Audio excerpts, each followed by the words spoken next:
Our speaker today is Barbara Schermer, our resident astrologer, who will talk to us about cosmic trends of 2014, giving us a fresh perspective on the upcoming planetary cycles. These cycles affect all of us, both collectively and individually. This is Barbara's 5th annual Cosmic Trends presentation at Open Circle, and it's always very popular. Barbara Schermer has been an astrological consultant since 1974 and is author of Astrology Alive. Within the professional astrological community, she is an internationally respected speaker. Barbara shows how the principles of in-depth astrology, not to be confused with superficial online horoscopes, may be immensely useful in understanding our lives. Barbara Schermer.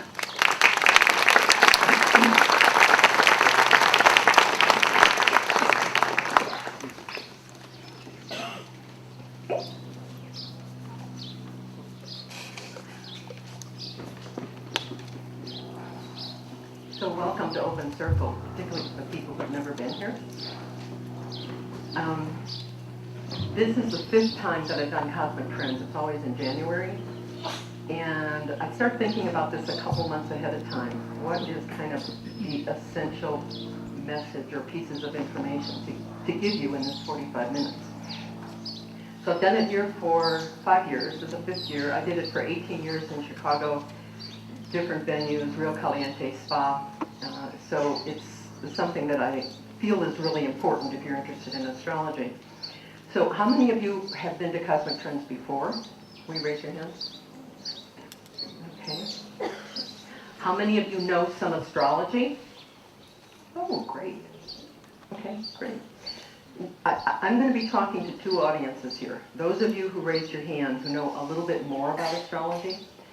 If you don't, just let that go by. But I'm mostly going to be talking to those of you who don't have any background in astrology. So there's two audiences here. Let's start out. I've got images of the 12 sun signs here behind me. Will the fire signs raise their hand? And this would be Aries, Leo, and Sag. Will you raise your hand so I get a... Oh, not many. Okay. All right. And the sun and earth, this would be Taurus, Virgo, and Capricorn. Oh, quite a few. Okay. The air signs would be Gemini, Libra, and Aquarius.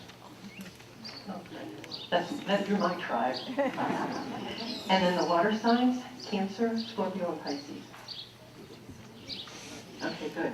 I can see all of you. We have many, there's less fire signs, sun signs, and fire here. There's quite a bit of earth, air, and water. Okay, let me orient you with the directions. This is the east, the west, the south, and the north. All right. And where we are in Ajijic, we're about 20 degrees north off the equator latitude and 103 west. So that's our location. And at this location, at this longitude and latitude, we are spinning at about 900 miles an hour toward the east on the Earth's axis. Okay? And a real good way to appreciate that we're going 900 miles an hour right now is to look at a sunrise or a sunset and watch for about 15 minutes. And you will see how quickly the sun either rises or sets. And keep in mind, it is us going on our axis. All right? So that's what 900 miles an hour looks like. Now, I always like to start out with what's going on right now in the sky. Some of you have, it says Cosmic Trends 14. We place them out, and when you look at this, just pass it on to the next person so that those of you who know astrology can appreciate this. Those of you that don't can understand when we're talking about astrology, we're not just talking about your sun sign. We're talking about everything else that, all the other planets, and how they are referenced from your birth in the center. So if a child were born right now in Ajijic, this would be that child's horoscope. Okay? Horoscope means hour, time, hour. So let me do this then. Okay, so we see the sun. The sun's up here in the sign of Capricorn, and tonight at 9:51, the sun goes into the sign of Aquarius. So the sun is shifting signs tonight. Okay, so we got the sun, Venus, Pluto. Below the sun is Mercury. Neptune has just risen on the eastern horizon. The planet Saturn is sitting right up here. Mars getting ready to set. The moon is in Virgo and is underneath the western horizon now. Jupiter is directly below our feet. And the planet Uranus is just about ready to rise. So this is just to give you a visual orientation of where things are right now. Okay? So, everybody has a horoscope that looks like this. Most of us know what our sun sign is. No, I don't mean that you, but you do. You do. So, you know, general astrology, we know what our sun signs are, but we've got a moon sign, Mercury, 10 planets that we consider. And if this was a child's birth, somebody got born here right now. If we put a dot in the middle, that would be the positions of the planets right now, and it would be like a photograph. All right? And this would be a cosmic blueprint, we might say, to that child. Okay. Now, we're really blessed here. I don't know how many of you pay attention to looking up when, especially now, wintertime, clearer skies, at night, especially near the new moons, which is toward the end of every month. If you have a clear view of the evening sky, go look. It's glorious now. The winter sky is very distinctive, and to me is the most interesting. So we're blessed to have the ability to look up here in Ajijic. And we also can see the Milky Way now. If you're out in the country around here, during the dark of the moon, the new moon, end of the month, look up, you can actually see the Milky Way right now. I've seen it twice now over the last few months. Okay. Jupiter is the evening star, so those of you who know something about the night sky, how many know Orion, how to find Orion? The hunter? Okay, it's the 4 stars with the belt, the 3. And if you look upper left right now, you will see a very bright planet, and that is Jupiter. That's where Jupiter is right now. So Jupiter is the evening star, and Venus is just about ready to be the morning star. I've been looking the last few mornings. There's been haze, so we haven't been able to see it yet, but she is now the morning star, and Jupiter is the evening star.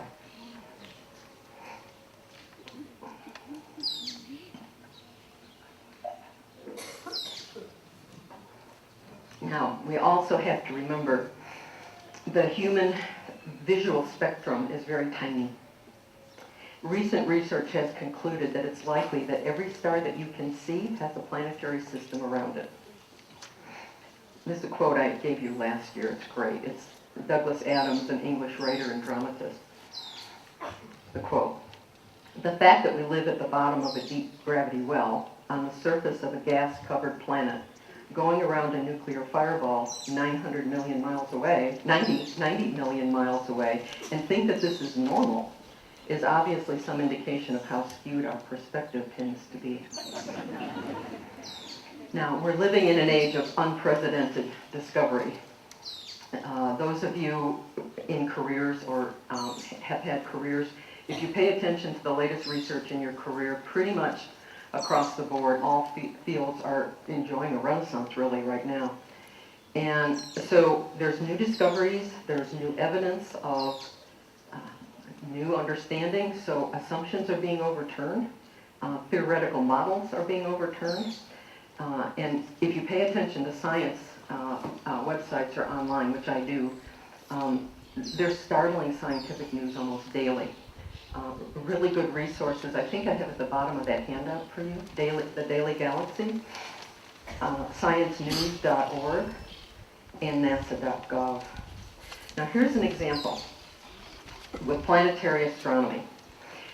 Since 1997, which is only 17 years ago, we had no hard evidence of a planet outside of our solar system. Kepler, the spacecraft, was put up, and in the beginning of June of 2010, we had 470 new planet candidates from the data that was collected. And in 2 weeks, June 15th of 10, there was a Kepler data load. And at that point, we had 1,370 planetary candidates. They're called exoplanets. So in 2 weeks, the knowledge went from 470 to 370. Last year's cosmic trends, there were 2,740 known exoplanets. We now have 3,550 candidates. Now, they still need verification, and it's a real slow process. But as of last night, and I checked last night, 1,070 exoplanets have been confirmed. So if you think about it, in just 17 years, our knowledge of exoplanets, it's a great time to be an astronomer, especially a planetary astronomer, because look at what's just happened to your field in just 17 years. I mean, it's completely different. And there's a new computational method now. It's something called a transit method. But a graduate student just discovered another one, which gives the composition of the body they're looking at, which will really speed up the confirmation process. So when I talk next year, there's going to be more confirmations and more discoveries. At the end of, during 13, here's a quote from one of the astronomers. 2013 would be the year that we discover an Earth-like planet. This is NASA. This fall, it was announced the discovery of 2.2 billion candidates suitable for life as we know it within our solar system. 2.2 billion, and I've also seen figures of 11 billion, 17 billion, and I read last night 40 billion. So there's a lot that is not known. The candidates are exoplanets, bodies that are in what's called the Goldilocks zone, which is suitable to life as we know it. Okay, now, stargazing is the actual oldest profession.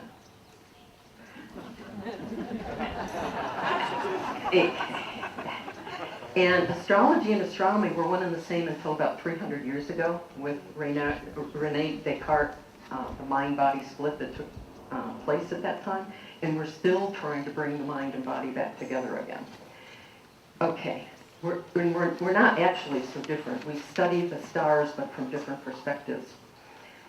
Astrology is the study of cycles and patterns that are hidden but knowable. Study of cycles and patterns that are hidden but knowable. One of the ways that I like to describe astrology, it is a language, because it truly is. It's kind of, when I hear someone say to me, do you believe in astrology? My ear hears, do you believe in Spanish? It's the same kind of relationship or parallel. It's also about pattern recognition, that cycles repeat themselves, and if you pay attention, there's a 2-year cycle, 12-year cycle, 7-year cycle, 28-day cycle. There's all these cycles, and if you can pay attention to what's happening in your own life, and what astrology is suggesting, what are called the transits, are going on, it will very quickly prove itself to you. So it is pattern recognition, and it is an observational art. Okay, now, every year I see people madly writing here, and what I tried to do was to really condense my conversation here with you so that hopefully you don't have to take any notes. It's on that handout that was on your chair. Did everybody get one? Anybody not have one?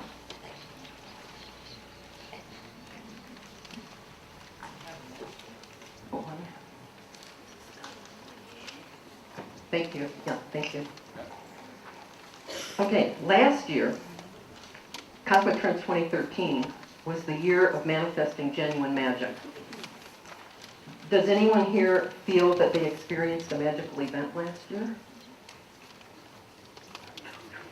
Few of you. All right. This year, Cosmic Trends 14 is the year to practice and find inner balance. To practice and find inner balance, or feel like a Clarabelle doll.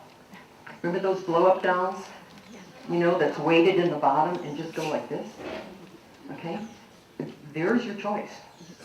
And what you want to do is be more weighted in that metaphor, in that ground. And that's what we'll talk about here. Now, what I'm going to do is now go to that diagram. We're going to look at what this all means, when, who's involved, and remedies for it.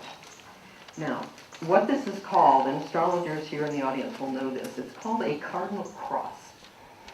So you literally see the cross drawn on your page. Right? And what that is Pluto right now is at the top. I'm going to do it your way. Excuse this group, okay? Pluto's at the top, Uranus is here, Jupiter is here, and Mars is here, and the center point is the Earth. Donald, can I have one? Okay, so this is all the Earth's perspective, and I suggest that you use this as a template if you want to do an experiential exercise. Make copies and just do a spontaneous process in your life at various times during this year that can kind of help you understand the larger pattern that your life is involved with, and also the inner patterns that your life is involved with. Okay, so this is a template that I'm suggesting that you use. We're going to focus on the thicker line, which is Pluto in Capricorn and Uranus in Aries. This is the most sustaining long-term astrological influence. And it's going to be affecting us through March of 15. And it's actually a cycle that began December 6th of 13. And this whole pattern, the whole cross, is firing through July 16th of this year. So this whole, this whole energetic pattern of challenge, really, is going on for a lot of us. Now, who here was born December 29th through January 17th? Let me give you the dates first. March 29th through April 17th.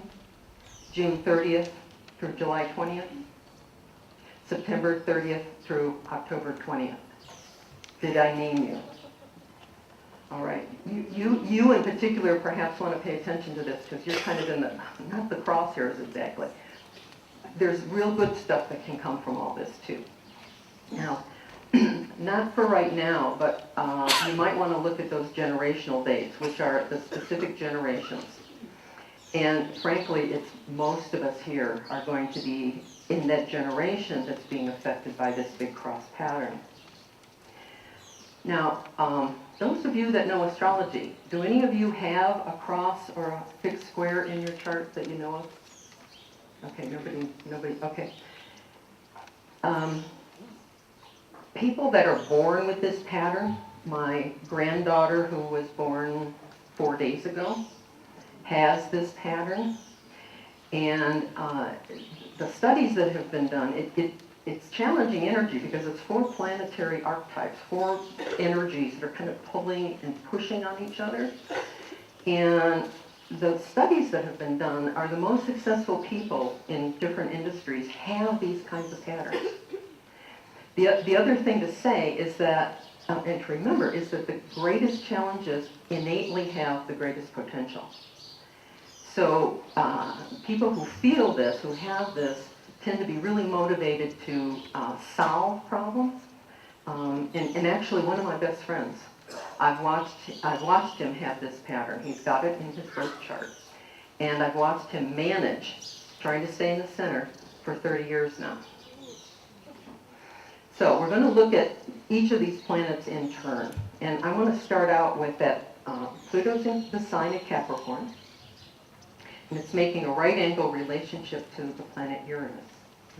Now when we say Pluto in Capricorn, what that means is, if we look at the planet, it appears against the sign of Capricorn. If we can find Uranus as it's rising, it appears against the sign of Aries. Just as Jupiter right now in the sign of Cancer. So if we were to look at Jupiter, it appears against the backdrop of the sign of Cancer. Is that clear? Yeah, good. Now, this square pattern happens every 40 years. And we're in a cycle right now that we're going to get that 7 times. It's already, we're halfway through. In 2014, now, exact on April 24th, and again on December 14th, basically this whole year, this pattern is firing. That part of it is firing. Now, if we want to understand what's going on now, we want to go back and look at the last time that this was activated. The last time there was something similar was when those 2 planets, Uranus and Pluto, instead of being at an angle, were together. And that was 1964 through 1969. Now, that is a lot of us here, boomers, and our maturing years. So, what went on during that time? Just call out. Birth the babies. Death, sorry. Yeah. Revolution. The more conservative factions and the more factions of freedom and liberation. Sex, drugs, and rock and roll. The Beatles come on the scene. Civil rights, women's rights. I mean, it was pretty raucous. Do we remember this? All of you? Okay, there's a version of that right now. And the people who are leading this right now. Oh, I wanted to tell you this. This is, okay, so it's rebellion versus conservatism and how the culture is polarized. And the polarization that's going on now actually is still being played out from the late 60s. And here's a very good thing that I read. The more conservative of us back then and now are mortified by, free love or long hippie hair or whatever it was then. But in December, there was an Alabama town that hired the prancing elites that turned out to be an African-American drag queen dance group to dance in their Christmas parade. There's a YouTube of it. It's hilarious. They weren't exactly welcomed. So who's driving this one is the Gen X and Millennials right now. Okay, and so the Gen X are the peacemakers. This is 1971 to 84. The Millennials, 84 to 95. This is the Harry Potter generation. Many of you have children or grandchildren that are in this generation. We have something called the digital natives. These are kids born 1996 through 2007.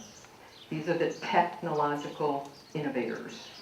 And now we have children born since 2008 through 2024. They don't have a label yet. But they are a generational group. So we've got Gen X group and millennials that are driving this change now. And then we've got the digital natives and the ones that are unidentified at this point. All right? Okay, now, I put these words here, fear of and redemption for Pluto and Capricorn. Pluto is a twofold psychic process. It is endings and beginnings, always rebirth. So in this collective process that we are undergoing, we see this playing out in the world. But we also can see it playing out within our own lives, some of us. So think of Pluto as a suppressed energy or forces that are underneath the surface that need to come out. And they will come out. And so we see collectively we see a breakdown of the social institutions, government, systems of all kind. And we can observe that in the world. Now, Capricorn is also an earth sign, and it rules over all matters of the environment. So if we pay attention to the environment, we're also starting to see how this particular influence is playing out in the world.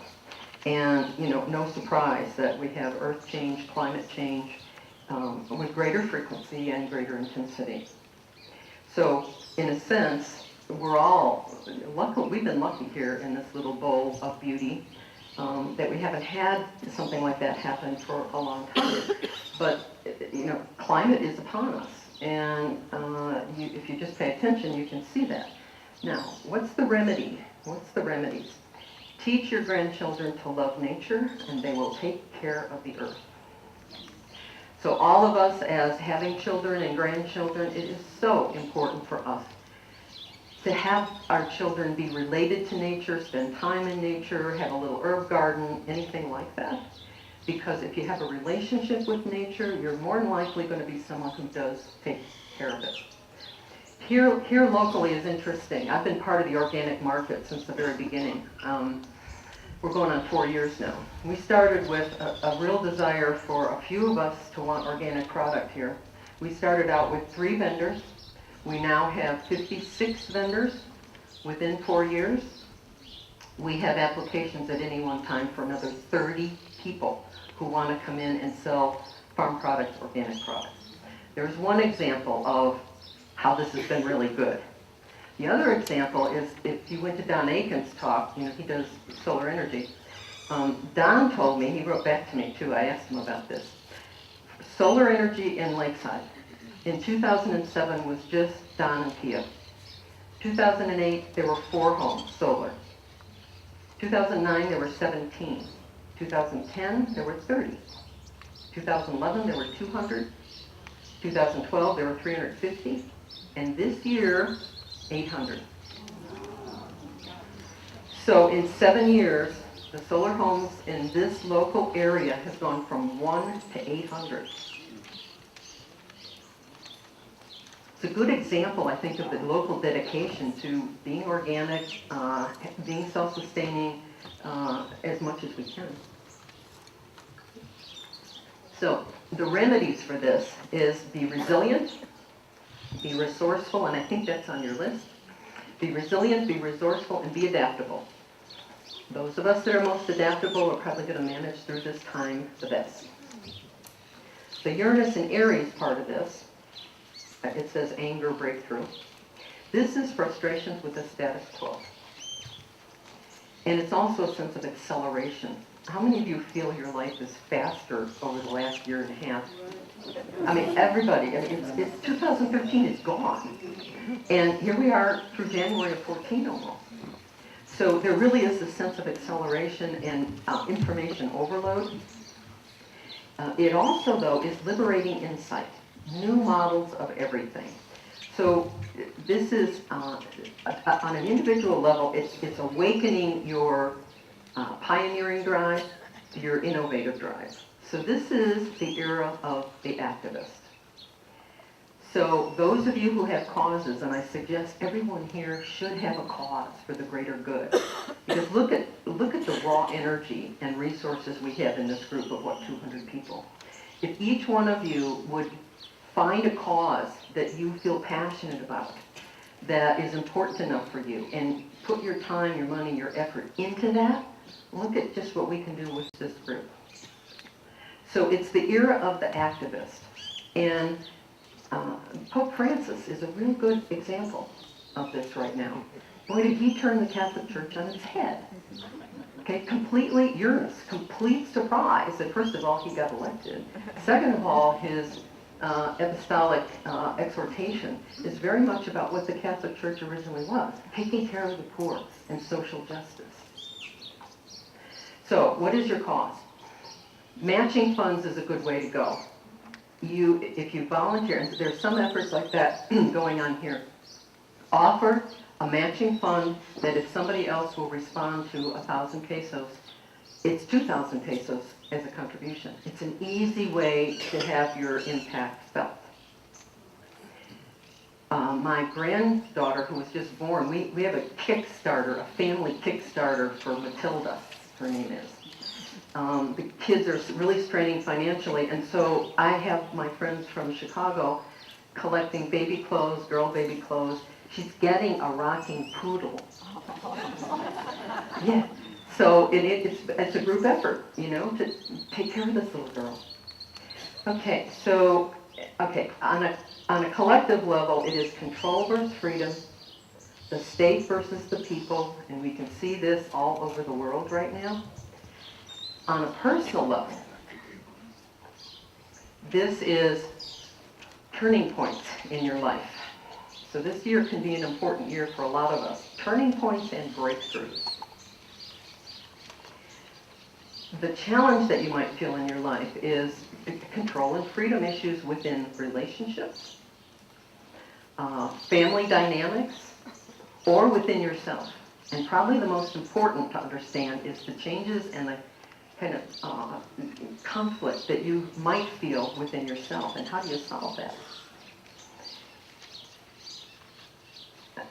Okay, and also resources, conserving our money, debt, taxes, those kinds of things. Healthcare, which is really big here. Aging, which is really big here. And the health and aging, here's the thing to keep in mind, is there certainly is challenge, but there's also really positive breakthrough and improvement. One of my friends here, who's a son in Cancer, just said to me recently, for the first time in my life, I feel well. So this is not a bummer conversation. This is recognizing what we're all involved with collectively, that some of us are involved with personally, and this also to be a really, really good time. And let's go to that part now. Let's look down at Jupiter in Cancer. So now let's finish out, let's start the discussion of the other two planets that are involved with this, what's called cardinal cross.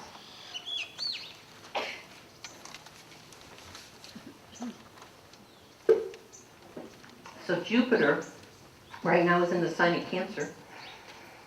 It likes that sign. The energy of the planet and the energy of the sign work well together.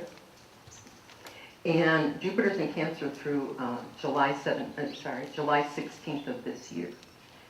Now, if you know Greek mythology, Jupiter is the god in mythology to whom all the other gods default. So here's the redeeming part of this pattern that we see here. And we cannot underestimate the power to heal ourselves and to make ourselves whole while Jupiter is in the sign of Cancer. The superficial does not satisfy us now. So there's a real kind of almost compulsion to want to go deep, to want to get underneath surface relationships, our surface understanding of ourselves, and get down into that deeper psychic water. So think of that as kind of like ocean currents that are psychic water. It's like psychic water, and there's deep healing available through mid-July for everybody here. It's kind of the sense of if there's hurt, like we said, if there's something here that is still has not cleared, and you still think about or still affects you in any way, you can more easily let it go between now and July 16th of this year. So you can let go of things more easily right now. There's more of a flow, a psychic flow. It also, because the sign of Cancer is involved, contemplating the eternals. Your life, and my legacy. What am I going to leave behind for my children? Okay, who and what nourishes me is a real good thing to ask yourself. Who and what nourishes me? Okay, we want to have time for questions and answers, so I want to move along. Okay, so the remedies for the Jupiter in Cancer is minimize the negative, build positive relationships, and contemplate the eternal. Then the last planet to talk about is Mars in the sign of Libra. This goes through also July. Mars is not comfortable in this sign, and so many of us may be having trials with love, seeing patterns of relationship that we keep doing the same thing with our husbands and wives. And it really is requiring our maturity. And this is about finding new solutions to old relationship patterns. So, it's about finding workarounds. If you have a partnership and you're still doing this, and you've been together a long time, this is a real good time to figure out how to do something different. I'm doing this with my own marriage right now. I'm figuring out how to do something different. It's character differences that you'll never change that person.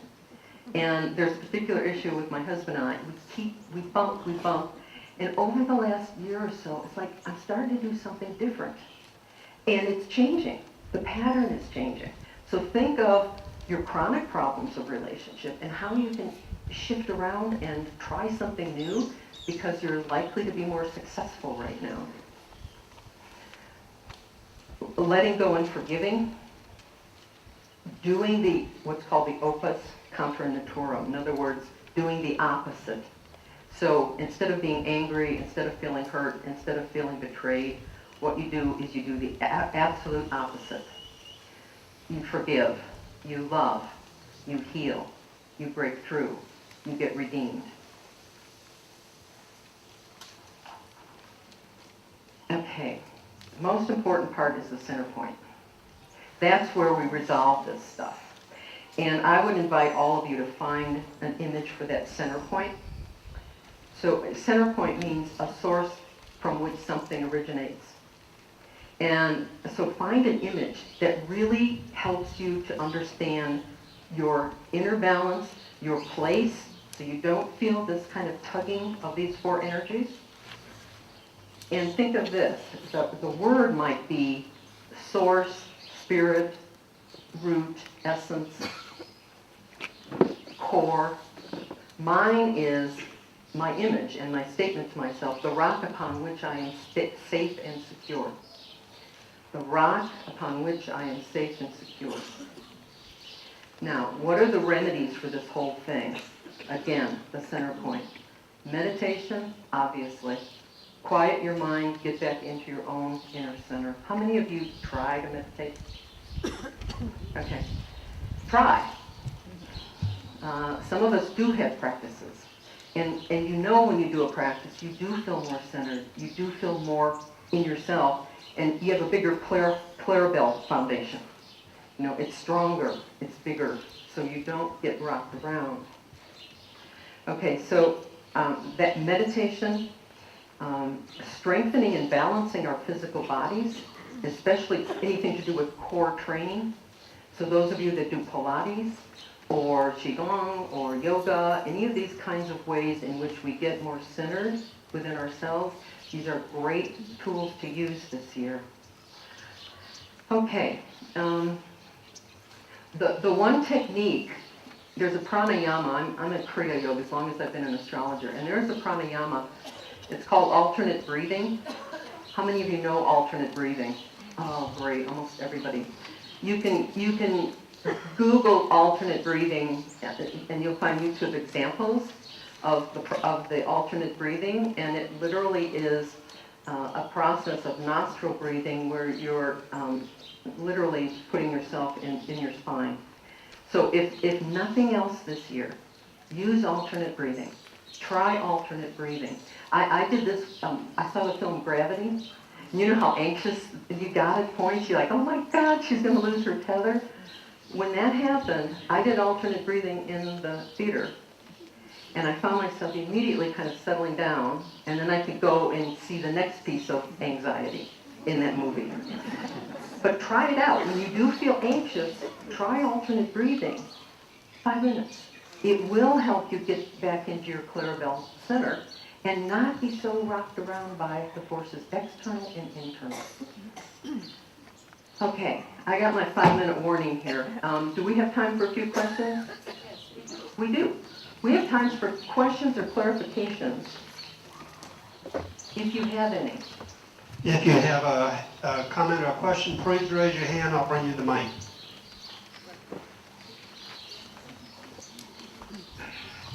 Please stand. Okay. Thank you very much for your talk. Last night I viewed the documentary Zeitgeist, and they talked about how the current world economic and monetary system cannot be sustained. Does astrology have anything to say about that? A lot, actually. The question is about our economic health in general. It's a mixed picture. If we were to look at this Uranus square Pluto aspect, some astrologers might identify September of 2008 as the beginning of this. And we know what happened. Our 401ks turned into 201ks overnight. You know?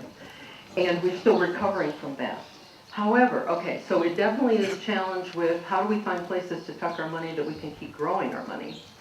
But there also are genuine opportunities out there. You just have to know how to find them. So whether or not there's going to be, I mean, there is economic collapse. We can see it, you know. But, you know, how to take care of your own economy, how to be resourceful, how to reuse, not, think of in terms of needs, not desires. So you can manage your own lifestyle by taking more care, by being more resourceful yourself. So whatever happens in that greater picture, we can't control. And to be fearful of that or worried about that is just a total waste of time. What you can control is your immediate life, you know, your immediate resources, how you allocate them. You know, a lot of us now are giving money to our kids. We thought the kids were going to be launched after college. They're coming back home. 26 million boomers have their kids back in their house now. So, you know, there is economic stress, obviously. But if you can just take control of what you can and not worry about what you cannot control. I saw a cartoon, relax, nothing's under control. Anybody else here with a comment or over there? Coming. Yeah. Here's one, and then Yes. What information do you have about this possible alienation of the planets in a new era coming this year in July? Well, you've been reading some astrology sources, right? Yeah, some websites. She's talking, what she suggested here was a new era coming. And frankly, we're in the new era now. And many astrologers would identify the fall of 2008 as the beginning of that era. The forces of Uranus is about all this new discovery and innovation. So, you know, you look online every single day. I look online every single day. And honest to God, there's a new scientific discovery or new reality daily right now.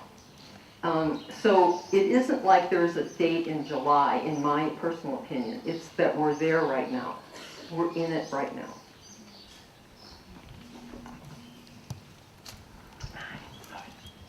On a very personal note, an extremely personal note, I've come down here against doctor's orders. I have a health issue over the last 15 months, and I'm fighting with my doctors over medication. And the reason, my question has to do with how can I resolve my personal problems with regards to medications that I do not agree with my doctor. Yeah. This is a big one here. Ivan's not alone with this. I have faced it too in this last year. And the question is, you have personal beliefs about your own care. You know, there's an issue, and you have personal beliefs about your own care, and you do not want to go an allopathic way. You might want to go a homeopathic way, or you might want to try to blend them both together, which is what I did. And you know what it is you ultimately it's your decision. No matter how powerful that doctor is, no matter how strong those recommendations are, you're choosing your process. Just like I had to do. I had to choose my process. So that's the answer. The answer is, what do you feel is in your best interest, and make that happen. Push against the advice, because sometimes the doctors give wrong advice. We hear these stories all the time. We're misdiagnosed. So if you're in a situation like Ivan is, it really is about self-trust. What do you feel for your life is the best resolution or the best choice? I've read a lot recently about the rise of the feminine to come into balance with the masculine in the world, and also heard something more recently about the shift of the Kundalini energy of the earth from Tibet to South America. Can you speak to either of those? Yeah, actually. Everybody knows, not everybody, but I assume you know, that life is polarized between masculine, more assertive, more called yang energy, and more feminine yin energy. And we all have those forces within ourselves, yang and yin, masculine and feminine. But one way that we can balance is by recognizing we all have that masculine feminine balance, and how do we bring them both together? The question here is, what he has heard is that the earth is being more feminized. Now, it's interesting because I think we can see that, particularly because Jupiter is in the sign of Cancer right now, which is the mother, and the emergence of femininity, the emergence of nurturing and taking care of yourself and each other. And in regard to the comment about the spiritual center of the earth being from the Himalayas in Tibet and moving to South America, if you pay attention to like the teachers, the gurus, the healers that are on the planet, you keep hearing about South America. You keep hearing about South America. So, in fact, that might be happening. Right? John of God, some of you are going down to John of God next month, you know, and he's this miracle healer. He's quite an amazing character. So, I hope that kind of answers at least my personal opinion about it. Okay. Here's another. Okay, this question kind of unites religion and science. I've been coming here for 7 years, and initially I got very curious about Our Lady of Guadalupe. And I went on, did the Google, then the YouTube, and the comment is, her inner garment, according to researchers, reflect the mirror image of the volcanoes throughout Mexico.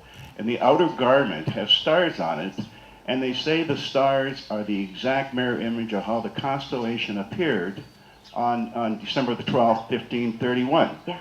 How accurately can scientists say that's how the constellation was back on that particular date? Yeah, you can go back, astronomers and astrologers use ephemeruses. You can go back to that date, December 12th. You can go back to that date, and both of us would look at it and see these are where the planets were. There is an astrologer, let me get it, he wrote about this, he's Mexican. Fernandez is his last name. I wish I could draw up his first name. But he wrote a beautiful paper on the Lady of Guadalupe and its relationship to the constellation at that time. So there is some research. There's one piece of research. And I wish I could get his first name. You might want to search that. Constellations, Guadalupe, Fernandez, Maurice Fernandez. And you might get then the whole kind of backstory. Because he did the research of the astronomy to the discovery. Okay, are we done? Yeah. I want to ask for some help. There was a art exhibit at the Cultural Center that ended, I think, on last Friday. If anyone can help me with the name of the person who's in charge of that, I would greatly appreciate it. If you see me afterwards, please. Okay, and thank you all, and I'll see you next year. Thank you, Barbara. So that will conclude our open circle for today. Please dispose properly of your coffee cups and stack your chairs. Thank you so much. Bye-bye.